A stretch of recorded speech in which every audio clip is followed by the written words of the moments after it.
আকাশটা কালো হয়ে গেছে, আকাশের মধ্যে বিকট বিকট আওয়াজ শোনা যায়। এবার আর বুঝতে বাকি নাই, হায় হায় ইউনুস বলেছে আসলেই তো সত্যি, আল্লাহর পক্ষ থেকে তো গজব চলে আসছে। ওইদিকে তো ইউনুস পয়গাম্বর নাই, উনারে কই পাই। সবাই মাঠের মধ্যে যাইয়া শরীরের কাপড় আপনার জমিনের মধ্যে বিছাইয়া সমস্ত মানুষগুলা সেজদায় পড়ে গেছে।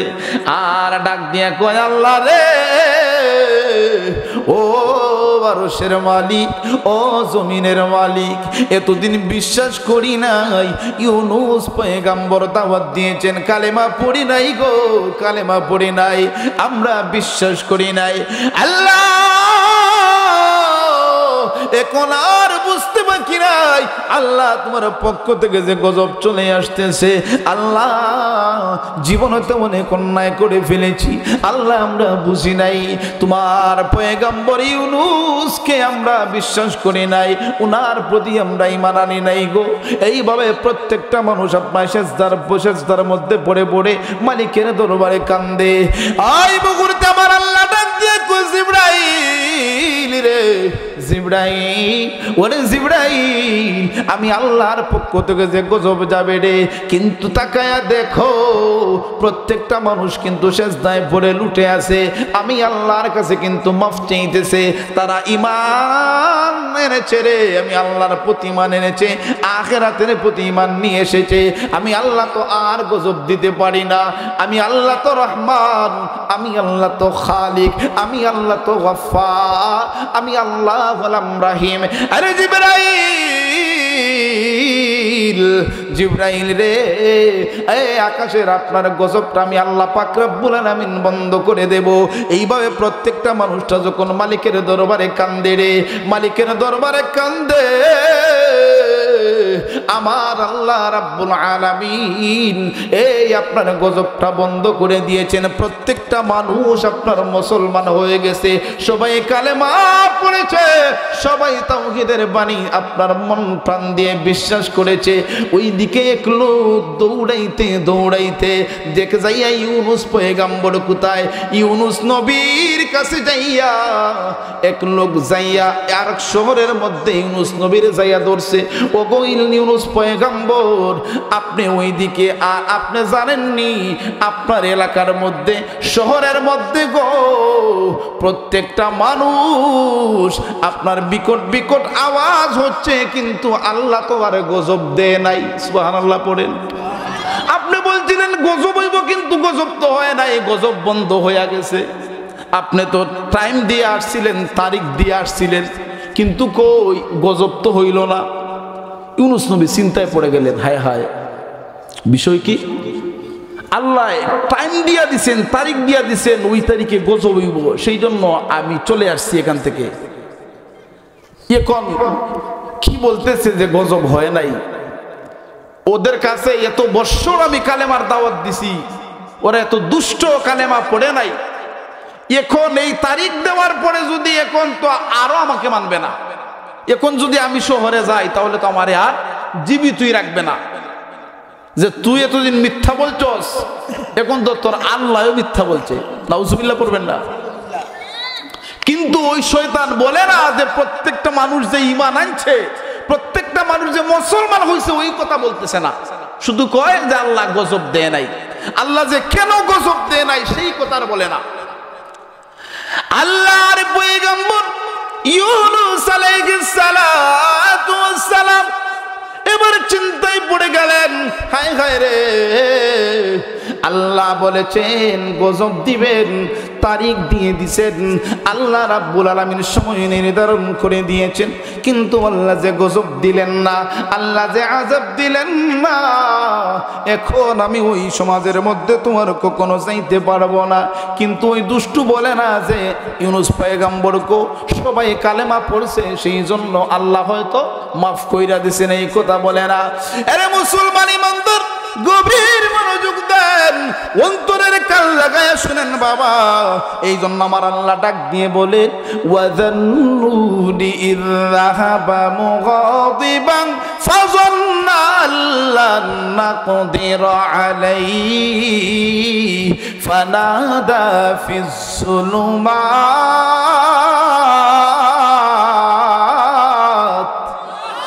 আমার ভাইরা রে, আল্লাহ রাব্বুল আলামিন মাছওয়ালার কথা বলতেছেন। শুনো তোমরা মাছওয়ালার কথা। আরে মুসলমান, এখন কিন্তু মাছওয়ালার কথা তো আমি ঢুকবো, এতক্ষণ কিন্তু আমি মাছওয়ালার কথা ঢুকি নাই। আসুন সামনে আলোচনা হবে বাবা। ইউনূস পয়গম্বর এবার চিন্তায় পড়ে গেলেন, আয় হায়, আর তুই শহরের মধ্যে থাকা যাবে না, কারণ ওরা আমারে আর বাঁচতে দিব না। ইউনূস পয়গম্বর আল্লাহর ওহী আসার আগেই নিজে নিজে একটা সিদ্ধান্ত নিয়ে নিছেন। নিজে নিজে একটা সিদ্ধান্ত নিয়ে নিছেন। আমরা নিজে নিজে সিদ্ধান্ত নেই কি নেই না? কিন্তু নবী হিসাবে আপনার কথা হলো আল্লাহর পক্ষ থেকে ওহী আসার পরে সিদ্ধান্ত নেওয়া, ঠিক কিনা বলেন? আপনারা বসবেন, যারা দাঁড়ানো আছেন মেহরবানি করে বসবেন ইনশাআল্লাহ। যদি এইদিকে জায়গা না থাকে আপনারা হাতের ফাল বিছিয়ে দিবেন। ইউনূস পয়গম্বর একটা সিদ্ধান্ত নিয়ে নিছেন, না এই শহরে তো আর টাকা যাইতো না, কারণ উনি তো জানেন না সবাই যে মুসলমান হইছে, উনারে তো জানায় নাই। এই আপনার লোকটা ঈশা বলছে যে আল্লাহ গজব দেয় নাই, কিন্তু কালেমা পড়ে যে মুসলমান হইছে এটা জানায় নাই। ইউনূস নবী কয়, এখন যদি তাদের কাছে আমি যাই, এত বছর আমি দাওয়াত দিছি, দাওয়াত গ্রহণ করে নাই, এখন তারিখ দেওয়ার পরে যে আল্লাহ গজব দিব এইটাও হয় নাই, এখন তো আর আমারে বাঁচাই রাখতো না তারা। ইউনূস পয়গম্বর মনে মনে ভাবলেন, না, সিদ্ধান্ত নিয়ে নিছেন যে আমি এই শহর চাইরা, এই রাষ্ট্র চাইরা অন্য রাষ্ট্রে চলে যাইব, এই রাষ্ট্র দিয়ে আর থাকবো না। কিন্তু এটা আল্লাহর পক্ষ থেকে ওহী আসে নাই, উনার ব্যক্তিগত একটা সিদ্ধান্ত নিয়ে নিছেন। কিভাবে যাবেন? উনার স্ত্রী এবং 2 সন্তান। কয় সন্তান? 2 সন্তান। আল্লাহর পয়গম্বর ইউনূস আলাইহিস সালাতু ওয়াস সালাম 2 সন্তান নিয়ে, স্ত্রী নিয়ে রে আল্লাহর পয়গম্বর ইউনূস আলাইহিস সালাতু ওয়াস সালাম নদীর পাড়ে, নদী পার হইয়া জাহাজ অবতরণ করবেন, জাহাজের মধ্যে উঠবেন। ওই সময়ে আল্লাহর পয়গম্বর ইউনূস আলাইহিস সালাতু ওয়াস সালাম উনি যখন নদীর পাড়ে যাইবেন, ওই এলাকার মধ্যে কিছু দুষ্ট লোক ছিল, কিছু শয়তান লোক ছিল। দেখবেন প্রত্যেকটা জায়গায় জায়গায় আপনার সুন্দরী মহিলারা দেখলে আপনার দুষ্টুমি করে আসে না নাই? এরকম যুবক আছে না নাই? আপনাদের এলাকায় না থাকতে পারে, কিন্তু আমাদের সমাজে আছে না নাই? দাঁড়ায় রয়েছে নদীর কিনারে ইউনূস পয়গম্বরের স্ত্রীকে নিয়ে, উনার 2 সন্তান নিয়ে যখন উনি নদীর পাড়ে গেলেন, এই দুষ্ট যুবকেরা আল্লাহর পয়গম্বর ইউনূস আলাইহিস সালাতু ওয়াস সালামের স্ত্রীর দিকে তাকাইয়া তারা ঠাট্টা মশকরি করা শুরু কইরা দিছে। রে পয়গম্বর ইউনূস, আপনার স্ত্রীকে নিয়ে যাওয়া সম্ভব না, আপনার স্ত্রীকে যাইতে আমরা দেব না, আপনার স্ত্রীকে আপনি এখানে রাইখা যান, নতুবা আপনাকেও যাইতে দিতাম না, আর আপনার স্ত্রীকেও আমরা যাইতে দিতাম না। কিন্তু ইউনূস পয়গম্বর ডাক দিয়ে বলেন, ভাইরা রে, এটা কেমনে সম্ভব? আমার স্ত্রী, আমার 2 সন্তান নিয়ে আমি রওনা হইছি, আমার স্ত্রী রে আমি কিভাবে রাইখা যাইব? তোমরা এটা কি বলতেছো? এটা কাজ তো ভালো না, কারণ তারা তো দুষ্ট, তারা তো আপনার গুনাহগার, ওরা তো ভালো মন্দ শরীয়ত বুঝে না। কয় এত কিছু বইলা লাভ নাই, আপনার স্ত্রী এখানে থাকবে, আমাদের কাছে থাকবে। ইউনূস পয়গম্বর সহায় হয়ে পড়লেন, কি করবেন? ওই মুহূর্তে আল্লাহর পয়গম্বর ইউনূস আলাইহিস সালাতু ওয়াস সালামের স্ত্রী ডাক দিয়ে কয়, স্বামী গো, ও গো প্রাণের স্বামী, আপনি যে ডিসিশন নিয়েছেন রাষ্ট্র ছেড়ে চলে যাবেন, আপনি আপনার মতো করে কাজ করে যান। স্বামী গো, আর আমাকে আপনি এখানে রেখে যেতে পারেন গো, আপনি কোনো টেনশন করবেন না গো, আপনি চিন্তা করবেন না, আমার একজন হেফাজতকারী রয়েছেন, আমার আরশের মালিক আমাকে হেফাজত করবে। আর জবান খুলে বলতে হবে আল্লাহু আকবার। মুসলমান ইমানদার, আল্লাহর উপর দেখছেন নি কেমন ভরসা রাখছে, আল্লাহর উপর কেমন বিশ্বাস। আর আমরা আমাদের ইমানটা সকালে তাকে, বিকালে আমরা ইমান বিক্রি কইরা দেই, ঠিক কিনা বলেন? সকালে ইমান তাকে, বিকালে আমরা ইমান বিক্রি কইরা দিই, আমাদের ইমানটা নড়ছর। এই জন্য আমার তেলাওয়াতকৃত আয়াতে প্রথমেই বলেছিলাম আমানুত্তাকুল্লাহ, আমি আল্লাহকে তোমরা ভয় করো। ইমানদারের আরে আমি আল্লাহকে ভয় করো, হাক্কা তুকাতিহি ভয় করার মতো ভয় করো। ওরে রামপুরের মানুষ, কিন্তু আমাদের ভিতরে আল্লাহর ভয় আছে ঠিক, কিন্তু ভয় করার মতো আমরা আল্লাহকে ভয় করতে এখনো পারি নাই। আরে মুসলমান ইমানদার, এইভাবে যাইতে যাইতে আজকে না কালকে এইভাবে আমরা তারিখ করতে করতে যে আজকে ঠিক হইমু, কালকে নামাজ পড়মু, পরশু পড়মু, এইভাবে বলতে বলতে তারিখ করতে করতে দিনটা চইলা যাইতেছে, রাত চইলা যাইতেছে। 1 বছর 2 বছর যাইতে যাইতে সময় গনিয়ে আপনার শেষ হয়ে যায়। সময় শেষ হয়ে যায়, যখন বৃদ্ধ হয়ে যায় তখন আপনার আর শয়তানি কাজে যাইতে পারে না, আর গুনার কাজে যাইতে পারে না, তখন আপনার নামাজ পড়ার জন্য পাগল হয়ে যায়, ঠিক কিনা? কিন্তু ওই সময় তো ইচ্ছা করলেও নামাজ পড়তে পারে না, শরীরে দেয় না। এই জন্য ওলিউল্লাহ আশিকি সাহেব একটা কথা বলতেন, আমার ছেলে বলে আব্বা জানের চুল পেকেছে, আমার মেয়ে বলে বাবা জানের দাড়ি পেকেছে, আমি বলি আমার মরার চিঠি এসেছে বাসান, আমি বলি আমার মরার চিঠি এসেছে, ঠিক কিনা বলে? আরে মুসলমান ইমানদার, এই জন্য বলবো বাবা, এই আপনার কাকের মতো কালো চুল দাড়ি গুলারে একদিন সাদা হয়ে যায়, একদিন সাদা হয়ে যায় রে। এই রামপুরের মানুষ, এই আজকের যারা মুরব্বী বাবা আমার পাশে বসা, আমার সামনে বসা রে, একদিন কিন্তু আমাদের মতো যুবক ছিলেন, কালো দাড়ি কালো চুল ছিল রে, আজকে তারা মুরব্বী হয়ে গেছে। এইভাবে বাবা একদিন আমাদেরও সময়টা কিন্তু চলে যাইতেছে। এই জন্য বলবো আল্লাহর ভয়টা হৃদয়ে ধারণ করুন, আল্লাহর ইবাদতে মশগুল হয়ে যান। বাবা রে, দুনিয়াটা চিরস্থায়ী না, দুনিয়াটা হলো আপনার আমার ক্ষণস্থায়ী। আল্লাহ দুনিয়ার মধ্যে শুধু খাওয়ার জন্য, শুধু জমি চাষ করার জন্য, শুধু আপনার দুনিয়াবি কাজ করার জন্য পাঠায় নাই।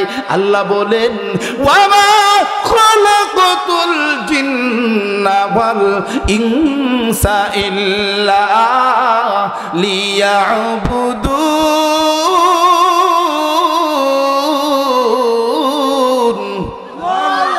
আল্লাহ রাব্বুল আলামিন বলেন আমি জিন এবং ইনসান দুইটা জাতিকে আমি আল্লাহ রাব্বুল আলামিন সৃষ্টি করছি রে, আমি আল্লাহর গোলামি করার জন্য। জুড়ে জুড়ে বলেন সুবহানাল্লাহ। ইয়া রাসূলাল্লাহ, ইয়া হাবিবাল্লাহ, ইয়া রাসূল, ইয়া হাবিবাল্লাহ, ইয়া রাসূলাল্লাহ। খারাপ লাগেনি বাবা? সকলে হাতটা উঠান, হাতটা নবী খুশি হয়ে যাবে। সকলে আমার সাথে জবান খুলে বলেন ইয়া রাসূলাল্লাহ, ইয়া হাবিবাল্লাহ, ইয়া রাসূলাল্লাহ। তুমি জীবন, তুমি মরণ, আধার ঘরে তুমি আপন, তুমি জীবন, তুমি মরণ, আধার ঘরে তুমি আপন, তুমি মুদের পারের তুরি, তুমি মুদের পারের তুরি, তুমি নিদানে তোরানে ওয়ালা, ইয়া রাসূলাল্লাহ, ইয়া হাবিবাল্লাহ। তো তোমায় বাসি ভালো, তুমি মুদের আশার আলো, তাই তো তোমায় বাসি ভালো হৃদয় নামের ফুলদানিতে হৃদয় না ফুলদানিতে গেতে রেখেছি প্রেমের মালা ইয়া রাসূলুল্লাহ ইয়া হাবিবাল্লাহ ইয়া রাসূলুল্লাহ। একটা জবান বন্ধ রাখবেন না, চিল্লায়ে বলেন মারহাবা। আরে মুসলমান ইমানদার গভীর মনোযোগ, এই জন্য বলবো বাবা আজকের মাহফিল সার্থক হবে রে যদি আজকের আলোচনা থেকে যদি আপনারা নিজের জীবনটাকে পরিবর্তন করতে পারেন। বাবা একটা কথা শুনিয়া যদি আমল করতে পারেন। আরে মুসলমান ইমানদার গভীর মনোযোগ দেন, সময় কিন্তু আমার সংক্ষেপ। আমি যে আলোচনা ধরছি এটা অনেক লম্বা আলোচনা, কিন্তু সময় অল্প, আর মনে হয় বেশিক্ষণ দিতে পারবো না। ইনশাল্লাহ যত দূর যাওয়া যায় আপনারা সাথে আছেন তো ইনশাল্লাহ আমার বাবারা বন্ধুরা। আচ্ছা দুনো সাইডে মানুষগুলো দাঁড়ানো এটা খারাপ দেখা যায় না, একটা মাহফিলের সৌন্দর্যতা আছে। সবাই একটু মেহেরবানি করে, আপনাদের কষ্ট হবে আমি জানি, কিন্তু তারপরে একটু বসে পড়ুন ইনশাল্লাহ। এটা তো জান্নাতের বাগান বাবা, এটা জান্নাতি মজলিস। এইরকম প্রতিদিন এই জায়গায় কি এইরকম আয়োজন হবে না? আপনার কালকে যদি বলা হয় যে এখানে বসো তো কেউ বসবেন না, কারণ এটা জমিন। কিন্তু আজকে রাসূল বলেছেন যে জায়গায় কুরআন হাদিসের আলোচনা হয় ওই জায়গাটা জান্নাতের বাগান হয়ে যায়। আমার বাবারা বন্ধুরা গভীর মনোযোগ অন্তরের কান লাগায়া শুনেন। আল্লাহর পয়গম্বর ইউনূস আলাইহিস সালাতু ওয়াস সালাম উনার সুন্দরী স্ত্রীকে রেখে গেছেন, কারণ ওই বকেটে ছেলেরা যাইতে দেয় না বাবা।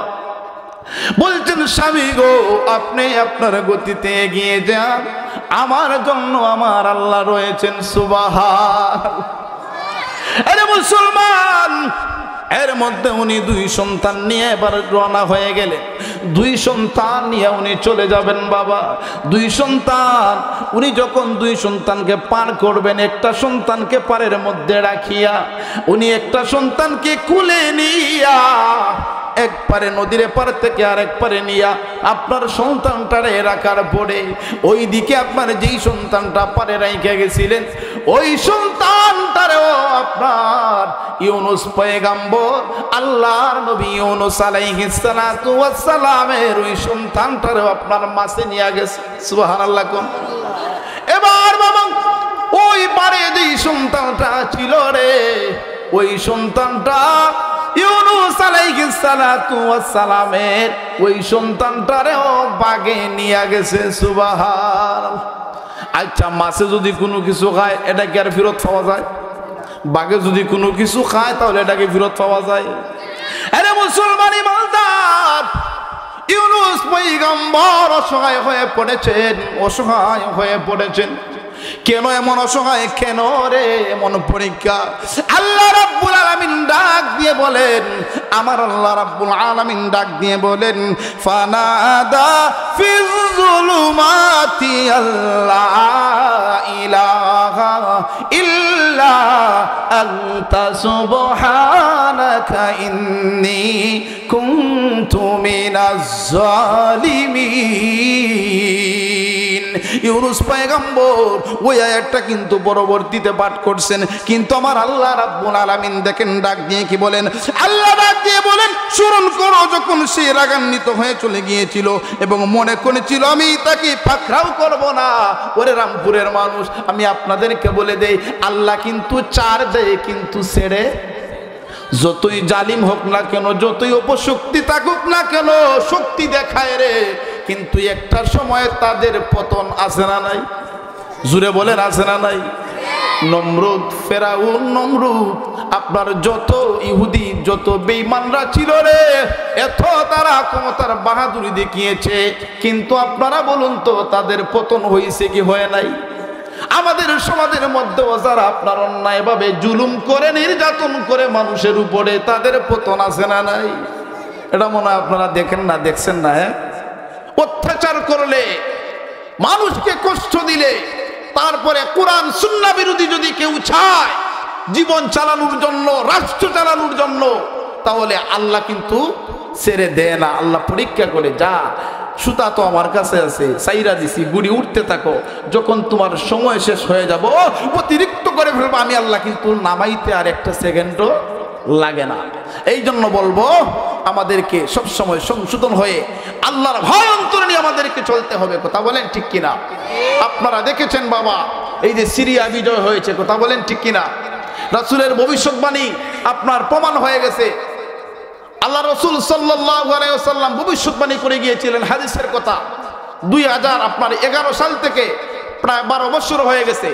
আপনার এই সিরিয়ার মধ্যে আপনার জ্বালা নির্যাতন তারা পেয়েছে, অনেক কষ্ট পেয়েছে, কিন্তু 12 বছর পরে আপনার এই সিরিয়া বিজয় হয়েছে। আলহামদুলিল্লাহ বলতেন না? বিজয় হয়েছে। এ মুসলমান, এইভাবেই মুসলমানদের একদিন বিজয় হবে। এইদিকে যাচ্ছি না, সময় সংক্ষেপ বাবা।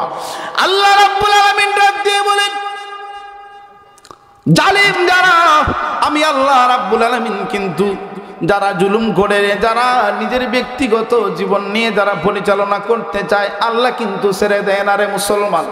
বলতেছিলাম ইউনূস নবীর কথা, উনি অসহায় হয়ে পড়লেন। এবারে কি করবেন? আল্লাহর পয়গম্বর ইউনূস নবী শহর ছেড়ে চলে যাবেন। উনি আপনার জাহাজের মধ্যে যাইয়া যখন উঠলেন, জাহাজের মধ্যে আপনার যাত্রীগুলা ভর্তি। এটা কিন্তু বাবা কিচ্ছা বলতেছি না, কোরআনের কথা বলতেছি, কোরআন থেকে গল্প বলতেছি। ইউনূস পয়গম্বর জাহাজের মধ্যে উঠার পরে কিছু দূর যাওয়ার পরে জাহাজটা সমুদ্রের মধ্যখানে যাওয়ার পরে সামনে যায় না। সুবহানাল্লাহ কোন? সমুদ্রের আর সামনে যায় না। একজন আরেকজনের দিকে তাকায়, হায় বিশাল সমুদ্র, এখন সামনে আর জাহাজ যাচ্ছে না। আরে মুসলমান ইমানদার, এবার চলে আসছে খবর যে ওই সমুদ্রের মধ্যে এমনি জাহাজ চলবে না, ওই সমুদ্রের মধ্যে একজনকে ফেলে দিতে হবে, তারপরে জাহাজ সামনে যাবে। কেউ কি ইচ্ছা করে পড়বো? কেন আপনি পড়বেন? কেউ ইচ্ছা করে এটা পড়বে না। সবাই মিলে একটা মিটিং করলো, যার নাম লটারিতে আসবে তাকেই সমুদ্রের মধ্যে ফেলতে হবে। সময় সংক্ষেপ, একবার যখন ফেলে দেওয়া হলো রে, সর্বপ্রথম নামটা ইউনূস নবীর নাম চলে আসছে। নাম যখন চলে আসলো, সবাই ইউনূস পয়গম্বরের দিকে তাকায়। এত সুন্দর চেহারা রে, এত সুন্দর চেহারা। কারণ নবীরা প্রত্যেক যুগে যে পয়গম্বর আল্লাহ প্রেরণ করেন, সকলের উপরে, সকলের দরজার উপরে আল্লাহ পাক পয়গম্বরদেরকে রাখেন। সুন্দরের বেলায়, জ্ঞানের বেলায়, অর্থাৎ সবার উপরে কিন্তু নবীদেরকে, পয়গম্বরদেরকে রাখেন। সমস্ত মানুষগুলো আশ্চর্য হয়ে গেল, এত সুন্দর চেহারা, এত সুন্দর মানুষ, তাকে যদি আমরা জাহাজের থেকে ফেলে দেই সমুদ্রের মধ্যে, তাহলে আরো আমাদের জন্য সমস্যা হয়ে যাবে। এটা কিভাবে সম্ভব হবে? আবার লটারি দেওয়া হয়। 2 বার যখন দেওয়া হলো, ইউনূস পয়গম্বরের নাম আসছে।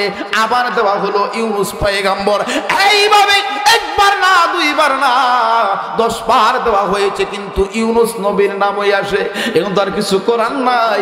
আল্লাহর পয়গম্বর ইউনূসকে দেওয়া হলো। বাবাজিরা রে, 2টা রওয়ায়াতের মধ্যে পাওয়া যায়। একটা হলো ইউনূস নবীকে যখন জাহাজ থেকে যখন সমুদ্রের মধ্যে ফেলে দেওয়া হয়, তখন বলা হয় একটা মাছ উনাকে আপনার ডুবে ফেলছে, সাথে সাথে আরেকটা মাছ ওই মাছটারও খেয়ে ফেলছে। সুবহানাল্লাহ। আর একটার মধ্যে পাওয়া যায় যে ওই মাছটা ইউনূস পয়গম্বরকে গিলে খেয়েছে। এরে মুসলমান, সময় সংক্ষেপ, আবার জাহাজ চলে গেল। ওইদিকে ইউনূস নবী একদিন না, 2 দিন না, একাধারে 40 দিন পর্যন্ত ওই মাছের পেটের ভিতরে রয়েছে। আল্লাহ ডাক দিয়ে কয়, রে সমুদ্রের মাছ, আমি আল্লাহ তোরে হজম করার কথা বলি নাই, তুই খেয়েছস, কিন্তু হজম করার ক্ষমতা আমি আল্লাহ তোকে দিতাম না, হজম করবি না। কারণ আমার পয়গম্বর, আমার ইউনূস আমি পরীক্ষায় ফেলছি।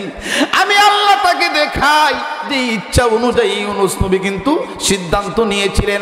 আল্লাহর ওহীর উনি আপনার বারসান নাই। আরে মুসলমান ইমানদার, এইভাবে রে 1 দিন 2 দিন যাইতে যাইতে 40 দিন যখন চলে গেল রে, 40 দিন যখন হয়ে গেল বাবা, আল্লাহ রাব্বুল আলামিনের লীলা খেলা বোঝা যায় না রে, আল্লাহর লীলা খেলা বোঝা যায় না। মাছটা আপনার সমুদ্রের কাছে যাইয়া, সমুদ্রের কিনারে যাইয়া, এবার মাছটা আপনার হা করে ইউনুস পয়গম্বরকে যখন রেখে দিল, কিতাবের মধ্যে পাওয়া যায় আল্লাহ রাব্বুল আলামিন ওই জায়গার মধ্যে খেজুরের গাছ, ডালিমের গাছ, ফল ফলাশা দিয়ে আপনার ফেরেশতার মাধ্যমে, জিবরাইল ফেরেশতার মাধ্যমে আমার আল্লাহ ওই জায়গার মধ্যে আপনার এইগুলা দিয়া, ইউনুস নবী দুর্বল হয়ে পড়েছেন, একদিন না, 2 দিন না, 40 দিন মাছের পেটের ভিতরে। তারপরে ইউনুস পয়গম্বর আল্লাহ রাব্বুল আলামিনের একাত্মবাদ ঘোষণা করলেন, আল্লাহর আপনার গুণগান করলেন, লা ইলাহা ইল্লা আনতা সুবহানাকা ইন্নী কুনতু মিনাজ জালিমিন। ওরে মুসলমান ইমানদার, ইউনুস পয়গম্বরকে মাছ ছেড়ে দিছে, উনি আস্তে আস্তে কিছুদিন যাইতে যাইতে আপনার সুস্থ হয়ে গেছেন, উনি সবল হয়ে গেছেন, উইটা একটু হাঁটতেছেন। হাঁটতে হাঁটতে উনি যখন হাঁটতে লাগলেন, বাবা হাঁটেন রে, হঠাৎ কইরা দেখা যায় পিছন থেকে একটা লোক ডাক দিছে, ওগো আল্লাহর পয়গম্বর ইউনুস একটু দাঁড়ান। সুবহানাল্লাহ। ইউনুস নবী পিছনে ফিরে তাকায় রে, এত বছর যাবত কালেমার দাওয়াত দিলাম রে, কেউ একটা মানুষও কালেমা পড়ে নাই, কেউ কোনোদিন আমারে পয়গম্বর বলে নাই, কেউ কোনোদিন আমাকে নবী বলে নাই। আজকে কে রে আমারে নবী বইলা সম্বোধন করলো? ইউনুস পয়গম্বর পিছন থেকে তাকায়, তাকায়া দেখে রে একটা লোক আপনার মাছ মারনেওয়ালা জেলে একটা লোক আপনার এইভাবে ইউনুস পয়গম্বরকে ডাক দিয়ে বলেন, ওগো আল্লাহর পয়গম্বর, আপনাকে দেখে মনে হচ্ছে আপনি আল্লাহর পয়গম্বর হবেন গো। কয়ে হে, কিন্তু আপনি কিভাবে জানলেন? আপনি কেমনে জানলেন আমি যে আল্লাহর পয়গম্বর? এত বছর কালেমার দাওয়াত দিলাম, কেউ আমার কালেমা গ্রহণ করে নাই, আপনি কেমনে জানলেন আমি যে আল্লাহর প্রেরিত পয়গম্বর? ডাক দিয়ে বলেন, ইউনুস পয়গম্বর গো, কেমনে বললাম জানেননি? এই যে আমার কাছে তার একটা প্রতিচ্ছবি রয়েছে, আপনার সন্তান। আমি যখন আপনার মাছ ধরতে গিয়েছি, আমার জালের মধ্যে যখন মাছটা আসলো রে, ওই মাছ থেকে আপনার সন্তান, ছোট সন্তান, যেই সন্তানটাকে মাছটা খেয়েছিল আপনি পার হওয়ার সময়, ওগো আল্লাহর পয়গম্বর, আর ওই মাছটা আমাকে বলে দিয়েছে আল্লাহর পক্ষ থেকে, আল্লাহ মাছের জবান কইলা দিছে, আমাকে বলেছে রে নদীর জেলে শুনে রাখো, ওই সন্তান কিন্তু রে আল্লাহর পয়গম্বরের সন্তান, আমানতের খেয়ানত করবা না, আমানতের খেয়ানত করবা না, আল্লাহর পয়গম্বরের কাছে তুমি পাঠাইয়া দিও, তুমি পৌঁছাইয়া দিও। ওগো আল্লাহর পয়গম্বর, এই নেন গো আপনার সন্তানটা, আমি আপনার কাছে পৌঁছাইয়া দিলাম। আমার ভাইরা বন্ধুরা রে, গভীর মনোযোগ অন্তরের কান লাগান। তাহলে আল্লাহ রাব্বুল আলামিন এখানে ইউনুস পয়গম্বরকে একটা শিক্ষা দিছে, বুঝাইছে যে আল্লাহর উপর ভরসা রাখা লাগবে রে। আল্লাহর আপনার ইচ্ছা অনুযায়ী আল্লাহ রাব্বুল আলামিনের কথার কিন্তু উনি অপেক্ষা করেন নাই, নিজে নিজে সিদ্ধান্ত নেওয়ার কারণে আল্লাহ একটা পরীক্ষায় ফেলাইছে ইউনুস নবীরে। আমার ভাইরা বন্ধুরা, সময় সংক্ষেপ, সামনে আর বাড়া যাচ্ছে না, আসলে অনেক লম্বা ঘটনা, অনেক লম্বা, আর হুজুরেরাও বসে আছেন। আর সর্বোপরি কথা হলো যে আমি কেন আপনাদেরকে এই আলোচনাটা আজকে শুনাইলাম, একটা মাত্র কারণ যে আমরা সবসময় ভরসা রাখবো একজনের উপর, তিনি কে? জুড়ে বলুন কে? পৃথিবীর যতই অবশক্ত থাকুক না কেন, কিন্তু আপনার ভিতরে যদি আল্লাহর ভয় থাকে, আল্লাহর উপর যদি ভরসা রাখতে পারেন, তাহলে কোন মানুষ, কোন অবশক্তি, কোন নাস্তিক, মুরতাদ, রাম বাম আমাদেরকে কেউ কিছু করতে পারবে? এটা বাংলাদেশ, এটা 95% মুসলমানের দেশ, কিন্তু তারপরেও এটা সাম্প্রদায়িক সম্প্রীতি আমাদের সমাজের মধ্যে, আমাদের দেশের মধ্যে আছে না নাই? হিন্দু মুসলিম আমরা ভাই ভাই সুন্দরভাবে প্রত্যেকের ধর্ম পালন করতেছে, কোনো অসুবিধা নাই। কিন্তু মানুষ, অনেক চ্যানেলগুলা, অনেক মানুষগুলা আপনার এইগুলো আমাদের দেশের নামে তারা বদনাম ছড়াচ্ছে যে আমাদের দেশে নাকি সংখ্যালঘুদেরকে নিয়ে সংখ্যালঘুদেরকে মানুষ কষ্ট দেয়, তাদেরকে জ্বালানি নির্যাতন করা হচ্ছে, ঠিক কিনা বলেন? এইরকম একটা কথা বলতেছে। কিন্তু না, এটা মুসলমানের দেশ হলেও কিন্তু এই দেশের মধ্যে হানাহানি, মারামারি, বিবাদ কোন ধর্ম নিয়ে সংখ্যালঘুদের উপর কোনো আক্রমণ হচ্ছে না, এইরকম কখনো হয় নাই, হবেও না। কিন্তু আমরা দেখতে পাচ্ছি বিভিন্ন রাষ্ট্রে, ভারতের মধ্যেও সংখ্যালঘুদের উপর আক্রমণ করা হয়, বাবরি মসজিদের উপর তারা আক্রমণ করেছে। কিন্তু আমাদের বাংলাদেশের মধ্যে আমাদের মুসলিম ভাইয়েরা, মাদ্রাসার ছাত্ররা মন্দির পাহারা দিছে, আছে না নাই? মন্দির পাহারা দিয়েছে। কিন্তু অন্য দেশের মধ্যে আপনারা বাবরি মসজিদকে আক্রমণ করেছেন। কিন্তু আমাদের মুসলমান, আমাদের ইসলাম আমাদেরকে শিক্ষা দিচ্ছে কোনো আপনার ধর্মের উপর আঘাত করে কথা বলা নাই, আঘাত করা যায় না। আল্লাহ রাব্বুল আলামিন বলেন লা ইকরাহা ফিদ্দিন, প্রত্যেকের ধর্ম যার যার কাছে, ঠিক কিনা বলেন? এই জন্য বলবো আমরা মুসলমান, আমাদের দায়িত্ব হলো যে আমরা সবসময় আল্লাহর উপর ভরসা করে চলবো, আমরা সবসময় আল্লাহর ইবাদত করতে হবে, কথা বলেন ঠিক কিনা? আমরা সবসময় মালিকের কথা অনুযায়ী, রসুলের সুন্নাহ অনুযায়ী আমাদের জীবন চালাবো। বিশেষ করে আজকের মাহফিল রামপুর লতিফিয়া দারুস সুন্নাহ মাদ্রাসার মাহফিল, আপনাদের এলাকার মাদ্রাসা। আমি কিন্তু আরও আপনাদের এলাকার মাহফিলে এসেছি গতবার, কিন্তু মাদ্রাসার মাহফিলে এই প্রথম। আপনাদের যেই মাদ্রাসার সুপার সাহেব বা আমার খুব মহব্বতের মানুষ জাহাঙ্গীর সাহেব, উনি দাওয়াত করেছেন আমাকে অনেক আগে। তো আপনারা আপনাদের এলাকায় এই মাদ্রাসা হওয়ার কারণে আপনারা খুশি না বেজার? জুড়ে বলেন খুশি না বেজার? খুশির আওয়াজ তো এরকম হওয়ার কথা না। আমি আপনাদের একটা ভিডিও দেখছি, আমাদের মুখলিসুর রহমান সাহেব, প্রিন্সিপাল মুখলিসুর রহমান সাহেব, উনি ভিডিও বইরা গেছেন, ঠিক কিনা বলেন? টাকাও মনে আজকে দিচ্ছেন 1 লক্ষ, ঠিক কিনা বলেন? তো ওই মাদ্রাসার মধ্যে প্রত্যেকের দান সৎকার করার দরকার আছে না নাই? আপনাদের এলাকাবাসী এই মাদ্রাসার প্রতি নজর দেওয়া দরকার আছে না নাই? আছে। যদি আপনারা কিভাবে সহযোগিতা করবেন? সন্তান দিয়ে, কথা বলেন ঠিক কিনা? তারপরে হলো অর্থ দিয়ে, তারপরে আপনার প্রত্যেকটা সেক্টরে আপনারা সহযোগিতা করতে হবে। কারণ আপনারা যদি এটা একটা রসুলের বাগান, প্রত্যেকটা গ্রামে এইরকম মাদ্রাসা হয় নাই, হবেও না, আল্লাহর রহমত থাকা লাগে এলাকার মধ্যে। আমি খুশি হইতে আপনাদের এলাকার মধ্যে ওই রকম একটা মাদ্রাসা আছে, দিনী প্রতিষ্ঠান আপনারা দিয়েছেন, আলহামদুলিল্লাহ। সামনে আরো এগিয়ে যাবে। তো আমি আপনাদের কাছে আজকে কিছু জিনিস চাইবো, আপনারা কি আমাকে দিবেন? আয় হায় রে, শেষ সারা রাত আর শুই না, সকালবেলা সব শেষ হয়ে যায়। আপনারা দিবেন না আমারে কিছু? আমি নিতাম না, আমারে দেওয়া লাগবে না, আপনাদের মাদ্রাসায় দিবেন। মাদ্রাসাটাও এটা আমারও না, আপনারও না, রসুলের বাগান, ঠিক কিনা বলেন? দন্দৌলতের মালিককে জুড়ে বলতে হবে কিন্তু। দন্দৌলতের মালিককে, টাকা পয়সার মালিককে? আল্লাহ যদি সবকিছুর মালিক হন, আপনি কার মালিক? জুড়ে বলে আপনার মালিক কে? তো সবই আল্লাহ। তাহলে আল্লাহর জিনিস আল্লাহর রাস্তায় দিতে কোনো অসুবিধা আছে আমাদের? জিনা কইতেও কোনো সমস্যা হয় না, কিন্তু দেওয়ার বেলায় তো সমস্যা হয়ে যায়, ঠিক কিনা বলেন? কারণ বাবারা দেখেন, দন দৌলত, টাকা পয়সা সবকিছু আল্লাহর দান, আল্লাহ পরীক্ষা করেন। আর আল্লাহর হাবিব সাল্লাল্লাহু আলাইহি ওয়াসাল্লাম হাদিস শরীফের মধ্যে বলেছেন, আস-সাদাকাতু তারুদ্দুল বালা, দান সৎকার মাধ্যমে আল্লাহ পাক বলা মুসিবত দূর করে দেয়। সুবহানাল্লাহ, সুবহানাল্লাহ পড়বেন না? টাকা পয়সা, তারপরে সামনে সিজন আসতেছে, দান আছে না নাই? আপনারা যে যা পারেন, আমি আর দীর্ঘায়িত করবো না, কিন্তু আমার আলোচনা অনেক লম্বা আলোচনা আমি রেখে গেলাম এখানের মধ্যে। যদি কখনো কোনো মাহফিলে আসাও ইনশাল্লাহ পরবর্তী আলোচনা আমি ইনশাল্লাহ পুরাবো, পরবর্তী আলোচনা আপনাদেরকে নিয়ে এইটা ইনশাল্লাহ বলবো। আজকের মতো এখানে শেষ করব, কিন্তু যাওয়ার আগে আরো কিছু কথা আছে। কিন্তু এর আগে আমি আপনাদের কাছে চাইবো যে এই মাদ্রাসার জন্য, এই মাদ্রাসাটা আপনারাই দেখতে হবে, কিন্তু আল্লাহ পাক তৌফিক দিবেন, কিন্তু ইচ্ছা করতে হবে আপনাকে আমাকেই। কে আছেন যে এই মাদ্রাসার জন্য? আমি বলবো না যে 5,000 10,000, যে যা পারেন। প্রথমে শুধু আপনাদেরকে ছোট একটা অ্যামাউন্ট দিব।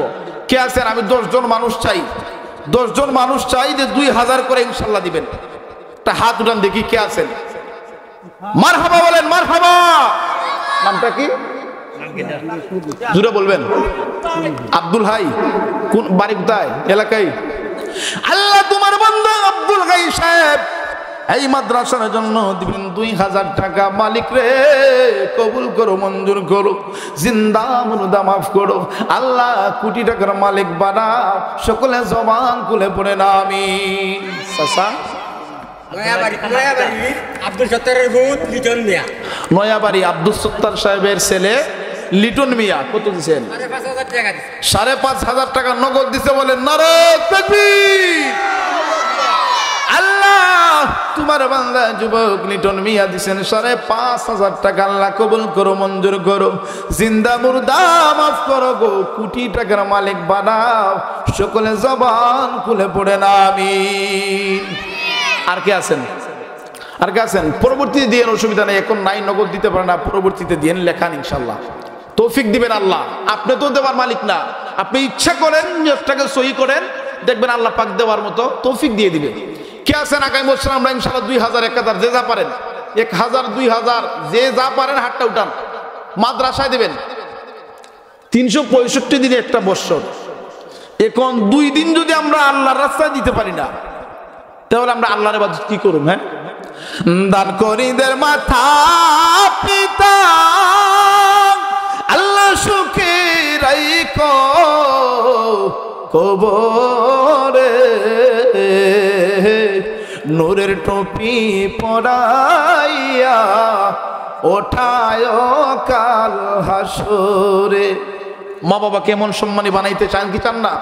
যে যা পারেন 1000 2000 আপনি কি দিবেন? এর নামটা কি? আচ্ছা আপনারা কি আমি তো চিনি না, ওনারা কারা আমাকে একটু বললেন। নাম আব্দুল হাসিম। আচ্ছা ওই যে যুবকটা, ওনার নামটা কি? হাতটা উঠান তো। কি? সাগর।